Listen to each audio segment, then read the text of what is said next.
जिस रिकॉर्ड के लिए तरस जाते हैं लोग, खेसारी ने वो अपने हाथों के कर कलमों से आसानी से कर दिया। और दोस्तों बता दें कि इस पर पवन सिंह ने भी दिया खेसारी लाल यादव को बधाई। तो बताते हैं खबर की पूरी जानकारी क्या है, लेकिन उससे पहले अगर आप भी चल रहे हैं तो वीडियो को जगह लाइक और चैनल को सब्सक्राइब करना ना भूलें।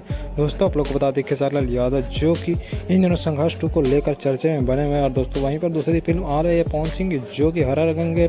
और दोस्तों कहीं न कहीं बॉक्स ऑफिस पर दोनों मूवी धमाल मचाने वाली। और दोस्तों बता दें कि यूपी बिहार में इस बार सिर्फ भोजपुरी मूवी चलेगी, बॉलीवुड का कोई भी खात्मा भी नहीं होगा। और दोस्तों बता दें कि टाइगर जो कि सलमान खान की मूवी आने वाली थी वो यूपी बिहार से बाइकआउट कर दिया गया। और दोस्तों बता दें कि इनके जगह पर हर हर गंगे और संघर्ष 2 जैसी फिल्में लगी। लेकिन दोस्तों बता दें कि इसमें संघर्ष 2 कहीं ना कहीं बाजी मारती हुई नजर आ रही है। और दोस्तों हर हर गंगे जो कि उन्हें सिर्फ 20 सिनेमाघर यूपी बिहार में मिलाकर मिले। हालांकि दोस्तों झारखंड में बताया जा रहा है कि उसमें भी 5 सिनेमाघर मिले, कुल 25 सिनेमाघर मिले। और वहीं पर खेसारी लाल यादव को यहाँ पर सिनेमाघरों की बात किया जाए तो लगभग 150 करीब सिनेमाघर मिले। और दोस्तों बता दें कि हाल ही में आनंद सिनेमाघर का जो पोलिंग हुआ था उसमें खेसारी लाल यादव ने कहीं ना कहीं पवन सिंह को पछाड़ते हुए नजर आए थे। और दोस्तों हाल ही की प्रेस कॉन्फ्रेंस में आप लोग देखेंगे पवन सिंह कहीं ना कहीं खेसारी लाल यादव को ट्रेंडिंग स्टार और अपने छोटा भाई बताते हुए अपनी दिल की इच्छा जाहिर किया था। और दोस्तों कहीं ना कहीं खेसारी लाल यादव ये सब सुनकर बहुत खुश हुए। और दोस्तों भाईचारा इन दोनों के बीच हमेशा बनती नजर आ रही है। और दोस्तों बता दें कि पवन सिंह अपने मूड बना लिए हैं। और दोस्तों कहीं ना कहीं बीजेपी के साथ बहुत जल्द नजर आएंगे। तो आप लोग क्या करना चाहते हैं खेसारी लाल यादव के बारे में कमेंट बॉक्स में जरूर लिखें और चैनल को लाइक और सब्सक्राइब करना ना भूलें।